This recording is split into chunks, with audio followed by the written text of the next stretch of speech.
As Peru grapples to restore stability following months of anti-government protests that left 49 people dead, families that lost loved ones to the violence, which erupted following the dramatic December 7th ouster of leftist President Pedro Castillo, say they cannot forgive and forget.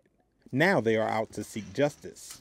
In the southern city of Juliaca, Assunta Umpiri held the torn red and black sweatshirt of her 15-year-old son, who was shot in the back of the head on January 9th. The deadliest day of violence Peru has seen in over 20 years. ¿Crees que vamos a perdonar eso a ella? Do you think we can forgive Dina Boluarte? No, we're not going to forgive. Yo estoy dispuesta a luchar. I'm willing to fight. I'm willing to die. For Peru, I'm willing to fight. I'm not afraid now that my son is dead. I'm not afraid of death. Tengo miedo para muerte ya.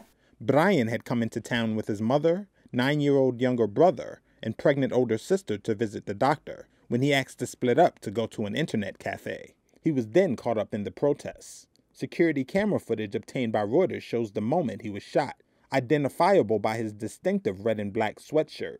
Brian died of his wounds 3 days later. His autopsy later showed he had a fractured skull and died from head trauma caused by a firearm projectile. Señora, lo lamento. Tu hijo ha fallecido. Ma'am, I'm sorry. Your son has passed. I asked why he was gone. He was moving yesterday. I wanted to see my son, but they wouldn't let me. I've cried. Me has dejado ver.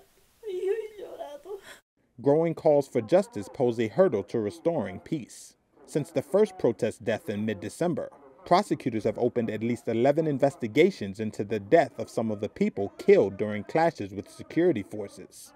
Family members of the victims have joined together, getting legal support and forming an association to spur authorities to action. Boluarte has said there will be no impunity when it comes to protest deaths, but families say they've seen little progress.